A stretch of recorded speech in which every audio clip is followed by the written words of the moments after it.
नमस्कार, मैं आश्रुति वोरा और आप देख रहे हैं नेक्स्ट 9 न्यूज। बात करेंगे महाराष्ट्र को लेकर। जी हाँ, मराठा वोट बैंक साधने वाले महाराष्ट्र के तमाम वो नेता जो एक और महायुति यानी एनडीए गठबंधन में शामिल हैं और दूसरी ओर अगर आप देख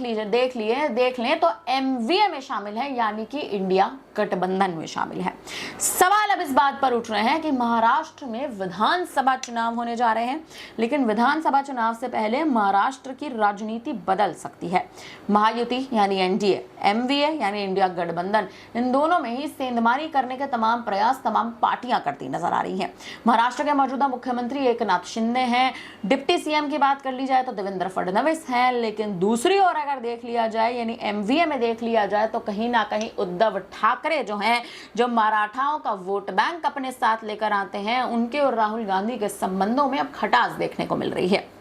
सीधे तौर पर कहें तो कहीं ना कहीं लोकसभा चुनाव के प्रदर्शन के बाद, लोकसभा चुनाव में इंडिया गठबंधन की हार के बाद कहीं ना कहीं उद्धव ठाकरे जो हैं अब महाराष्ट्र में विधानसभा चुनाव के लिए सीएम फेस की मांग करते नजर आ रहे हैं, लेकिन राहुल गांधी महाराष्ट्र में सीएम चेहरे का ऐलान नहीं कर रहे हैं। हाल ही में राहुल गांधी महाराष्ट्र पहुंचे थे, चुनावी रैलियां तक करते नजर आए थे, लेकिन उद्धव ठाकरे उनसे दूरी बनाते नजर आए। उद्धव ठाकरे आखिर क्यों राहुल गांधी से दूरी बना रहे हैं, इसके बड़े सवाल इसलिए भी उठ रहे हैं क्योंकि उद्धव ठाकरे अगर पहले देख लिया जाए तो महाराष्ट्र के पूर्व मुख्यमंत्री रह चुके हैं और अब एक बार फिर से महाराष्ट्र में मुख्यमंत्री की गद्दी पर उद्धव ठाकरे विराजमान होना चाहते हैं। इसके लिए भी लगातार सियासी गलियारों में हलचल तेज है कि उद्धव ठाकरे कहीं ना कहीं सीएम गद्दी को एक बार फिर से हाथ थामने के लिए, सीएम गद्दी पर एक बार फिर से विराजमान होने के लिए कहीं ना कहीं राहुल गांधी पर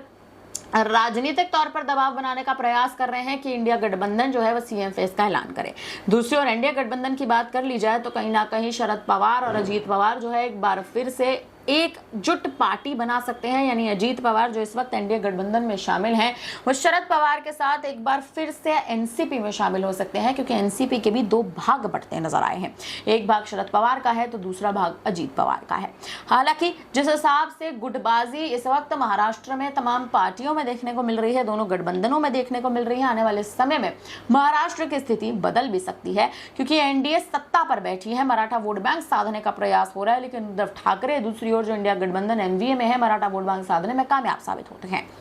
आखिर अब इंडिया गठबंधन में उद्धव ठाकरे क्या बाजी मारते नजर आएंगे, क्या पलटी खाते नजर आएंगे, ये देखना बेहद अहम होगा। फिलहाल आपको क्या लगता है, महाराष्ट्र के जो विधानसभा चुनाव नजदीक आ रहे हैं इसमें तख्ता पलट होना तय है या नहीं? आप हमें कमेंट करके जरूर बताइएगा। देश दुनिया से जुड़ी तमाम बड़ी खबरों के लिए बने रहिए हमारे साथ, देखते रहिए नेक्स्ट टाइम न्यूज।